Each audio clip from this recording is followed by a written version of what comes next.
Bueno, muy buenas tardes a todas y todos. Mi nombre es Felipe Ortega, soy historiador y archivista de la Universidad Industrial de Santander y soy candidato a magíster en historia de esta misma universidad. Hoy vengo a presentarles mi ponencia titulada De pobres a vagos, maleantes y rateros, transformaciones en los discursos sobre los sectores subalternos en Bucaramanga, Colombia, en un periodo comprendido entre 1902 y 1936. Bien, me gustaría comenzar por ubicar unos momentos claves para el desarrollo de esta investigación y por consiguiente de esta ponencia que les voy a presentar en este momento. Y es que la temporalidad está marcada por el fin de la Guerra de los Mil Días, que fue un conflicto bélico que enfrentó a dos partidos políticos tradicionales en la Colombia del siglo XIX y de gran parte del siglo XX, y esta guerra pues va a culminar en 1902 dando inicio a un periodo que para algunos historiadores como David Bushnell pues va a ser un periodo marcado por el progreso y por la paz. De igual forma, esto está marcado por otro momento que inicia en 1904 con el advenimiento al poder y el inicio del gobierno del presidente Rafael Reyes, un presidente conservador que va a continuar con un periodo conocido como la hegemonía conservadora, que estaba vigente en Colombia desde 1886. De igual forma, esta ponencia o esta investigación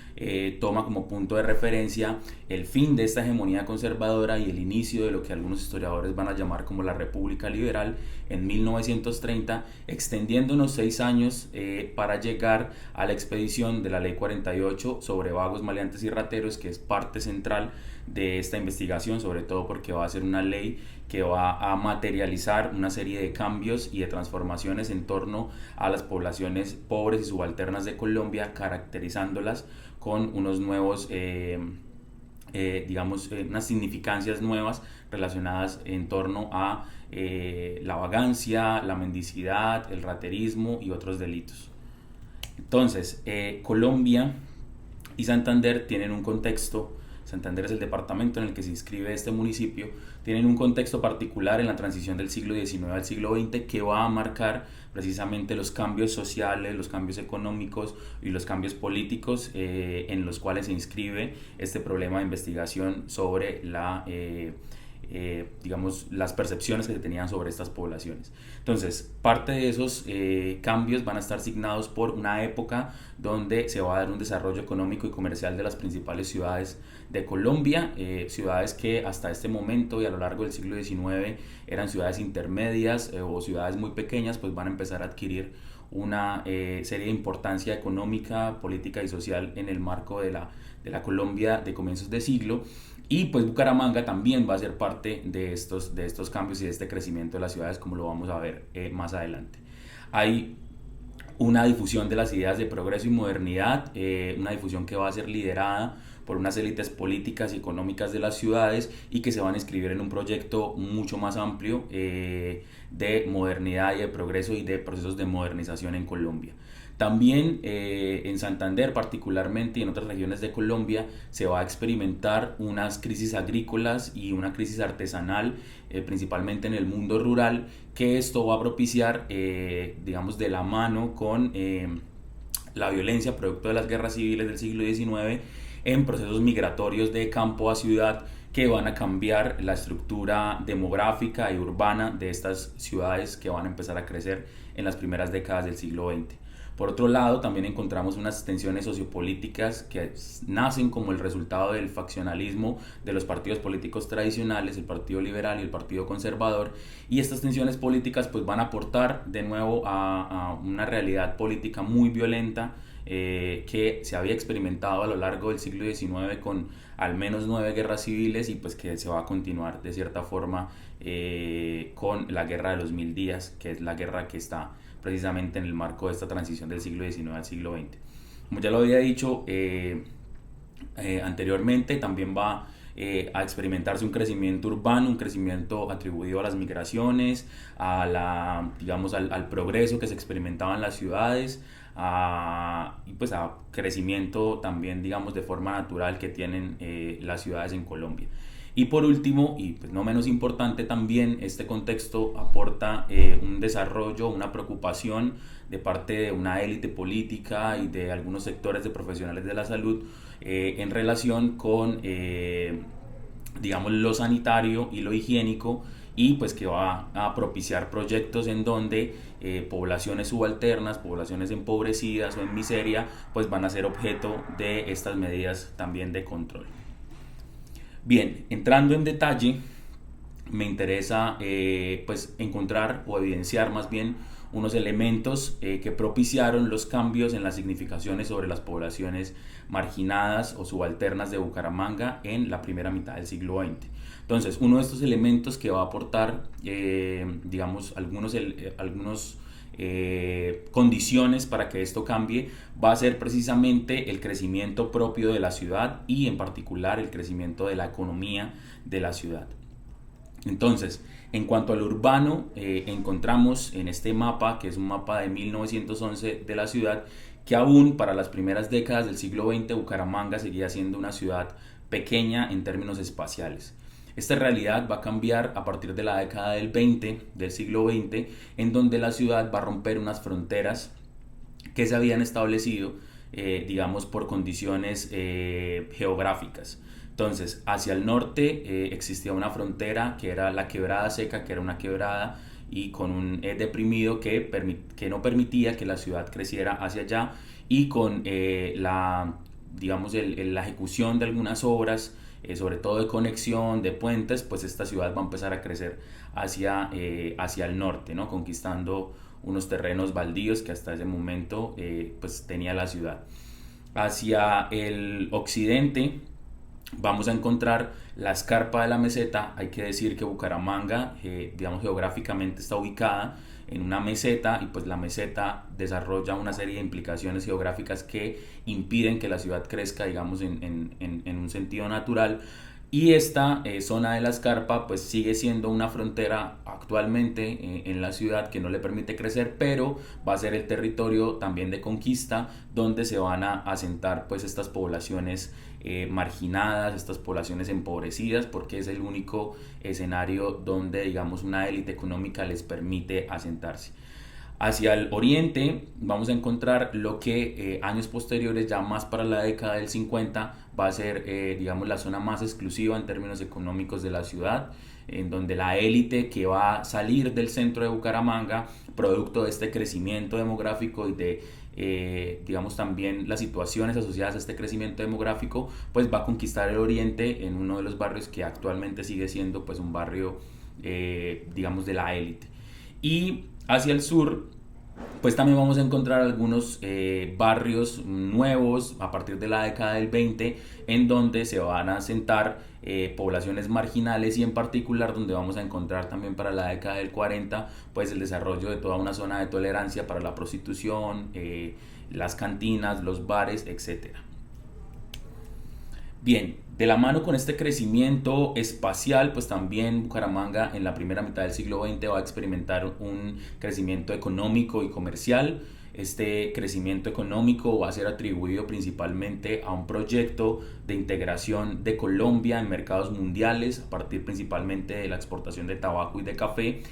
y pues que en el cual Santander y Bucaramanga, digamos, como su capital, pues también va a ser parte de este proceso, ¿no? A ser el centro de acopio de la producción de tabaco y café de todo el departamento, y desde aquí pues de la mano con algunas élites, sobre todo élites de origen extranjero, alemanes, italianos, pues van a concentrar esa producción y la van a exportar. Esto pues desarrolla un crecimiento económico de la ciudad, pero un crecimiento económico que no se logra materializar del todo en un crecimiento industrial, y por ende pues en un crecimiento de la oferta de trabajo o la oferta laboral para estas poblaciones que crecen. Como veremos más adelante, esto lo que va a propiciar es que, si bien la ciudad tiene un crecimiento en términos de presupuestos, de economía, de rentas, etcétera, pues no sea suficiente el trabajo para todas las personas que llegan o que crecen naturalmente en la ciudad, y esto a su vez pues relacione estos fenómenos con fenómenos de miseria, de marginalidad y de pobreza. Por otro lado, también hay que decir que a partir de 1918, un municipio muy cercano a la ciudad de Bucaramanga, llamado Barranca Bermeja, se va a consolidar como el centro más importante, uno de los centros más importantes de explotación petrolera. A partir de 1918, pues esta ciudad va a empezar a ver un crecimiento de su economía muy fuerte, economía que va a repercutir en Bucaramanga en relación con la conexión comercial, la conexión de servicios que tiene tanto Barranca Bermeja como Bucaramanga, ¿no? Esto lo podemos experimentar entendiendo, por ejemplo, como zonas como la vía que conecta entre Bucaramanga y Barranca Bermeja, pues va a ser la zona donde para la década de los 40 va a aumentar elementos como la prostitución, como los bares, como las cantinas, que van a abastecer pues unas necesidades de esta población obrera masculina que crece y crece en la ciudad de Barranca Bermeja. Bien, en términos poblacionales, ya lo había identificado, pero me gustaría hablarlo de forma un poquito más detenida. La ciudad también va a crecer, ¿no? Va a crecer a raíz de algunos elementos. Uno de ellos es la migración campo-ciudad, que se da a partir o se explica a partir de dos factores. El primero es un factor asociado a una crisis agrícola artesanal, que ya hablábamos que en Santander pues, fue particularmente muy importante, y pues que frente a, digamos, esta crisis, estas poblaciones del mundo rural pues van a tener que migrar hacia las ciudades en busca de encontrar pues elementos que les permitan subsistir y pues mejorar también sus condiciones de vida. Por otro lado, otro elemento va a ser las guerras civiles, y en particular la guerra de los 1000 días, que también, digamos, va a generar unas condiciones de conflicto en el mundo rural que van a hacer que muchas de esas familias tengan que migrar hacia la ciudad.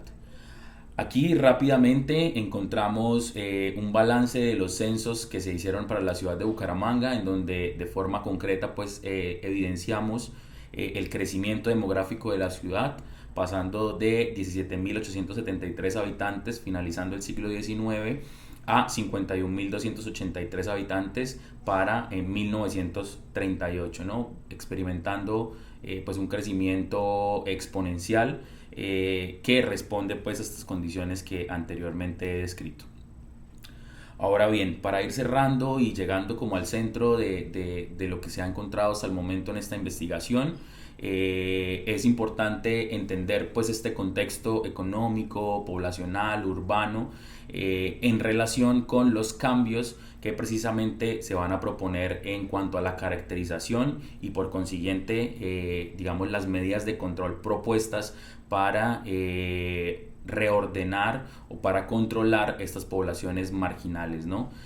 Acá tomo dos apartes de el primero, un periódico local llamado Vanguardia Liberal, que para 1919 caracterizaba a estas poblaciones de la siguiente manera: repugnante espectáculo es el de estos macabros desfiles de gentes semidesnudas. Este es una parte de una nota de este periódico titulada Mendicidad alarmante, en donde ya desde 1919 se identifica la necesidad de controlar y la denuncia frente a estas poblaciones marginadas que empiezan a crecer.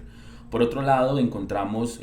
para 1939, ya acercándonos, inclusive pasándonos un poquito del periodo que estudia esta ponencia, encontramos de nuevo que el tema sigue siendo recurrente y que a pesar de una serie de medidas que se van a proponer para controlar a estas poblaciones, pues estas poblaciones siguen siendo objeto de denuncia y pues siguen siendo pues también una necesidad de control social. Entonces encontramos en la revista Selección, que es una revista de difusión cultural de 1939, una nota que decía lo siguiente: queremos llamar la atención pública hacia la mendicidad que actualmente ejercen varios cientos de personas y que tienen que tener un remedio porque ya se hace insoportable esa romería de gentes de todos los tipos y todas las edades que a diario asaltan oficinas, almacenes y casas de habitación pidiendo una limosna por amor de Dios, ¿no? Esta nota me parece particularmente interesante porque ya hay una relación directa entre la pobreza, la mendicidad y las condiciones de miseria con, digamos, el cometer delitos, ¿no? Que es parte de lo que se va a experimentar sobre todo en esta primera mitad del siglo XX y que responde pues al título y a la intención de esta ponencia, ¿no? Evidenciar cómo son los cambios en cuanto a esa caracterización de las poblaciones. Entonces, esto de cierta forma, y con esto ya me gustaría acercarme a unas conclusiones, pues responde a un fenómeno que, por ejemplo, historiadores como Romero, para el caso chileno, en qué hacer con los pobres, pues han respondido a cuando las poblaciones crecen y por ende las poblaciones, digamos, o las esferas de la población que están en estas condiciones de marginalidad crecen, las élites locales, digamos, transforman la visión que tenían de un pobre al cual se le podía dar una asistencia, al cual se le podía dar una caridad, al cual se le podía ayudar, y un pobre que en definitiva estaba integrado en la sociedad, a pesar de su condición de marginalidad, de cierta forma estaba integrado. Cuando estas poblaciones se salen de control, ya sea por términos demográficos, de cantidades, de espacios, pues empiezan a convertirse en un problema que inmediatamente se va a asociar con problemas, digamos, de orden judicial, de estas poblaciones van a ser caracterizadas como poblaciones que cometen delitos, ¿no? Delitos asociados a la ratería, principalmente al hurto, al escándalo público, a la mendicidad, que para el caso colombiano, aún en la primera mitad del siglo XX, si no era una mendicidad justificada, seguía siendo un delito, y a la vagancia, que aparte de ser un delito, pues era sobre todo una situación o un comportamiento muy cuestionado en una época en la que el trabajo y valores como el trabajo, como la honradez, pues se exaltaban de forma muy positiva. Entonces, esto lleva a que en 1936, por medio de la ley 48 de 1936, pues se expida de nuevo una ley en donde se busque una solución a estas situaciones por medio de la penalización de estos comportamientos, ¿no? Y de cierta forma de la homogenización de estas poblaciones dentro de estas características. Entonces vamos a ver unos años siguientes a la ley 48 del 36, en donde se van a dar unas discusiones muy importantes sobre qué se debe hacer con los pobres, qué se debe hacer con las poblaciones marginales en Colombia. Castigarlas, evidentemente, va a ser una de las iniciativas que va a tener el Estado colombiano y las élites locales, y que responde precisamente a la expedición de estas leyes, pero por otro lado también esto va a propiciar el surgimiento en Colombia de lo que se va a conocer como la asistencia social. La asistencia social responde a estas ideas de higiene social, en donde estas poblaciones, más allá de ser poblaciones degeneradas, enfermas, etcétera, pues son poblaciones que aún tienen remedio. Tienen remedio, ¿por qué? Por la educación. Entonces se van a promover una serie de políticas públicas educativas orientadas hacia la educación para el trabajo. Se va a promover pues de nuevo una reivindicación de los valores morales católicos en relación también a esa educación, y se va a preocupar el Estado colombiano y organizaciones civiles por fundar orfanatos, por fundar comedores, casas para pobres, y una serie de políticas, digamos, de ese marco de la asistencia social y de la caridad que busquen pues prevenir estas situaciones y sacar a estas poblaciones de esas condiciones de marginalidad, pero también de digamos, de la relación que tenían con el mundo criminal o con los delitos. De forma general, pues se ha evidenciado, se ha encontrado que hay unas transformaciones importantes que no pueden ser atribuidas solamente a un elemento, sino que responden a un contexto mucho más amplio, desde la economía, desde la demografía, desde las ideas políticas, desde los cambios en términos de Colombia frente al mundo, y pues estos proyectos van a hacer que las poblaciones marginales estén en un primer plano en la historia de Colombia y en la historia de Bucaramanga de este periodo, y que sea, digamos, prolífica las fuentes que encontremos en relación con estas poblaciones. Muchas gracias. Esta es mi presentación, mi ponencia y pues espero poder interactuar por este medio virtual, responder preguntas que queden, digamos, ahí sobre la mesa y pues conocer también otros trabajos que alimenten esta investigación.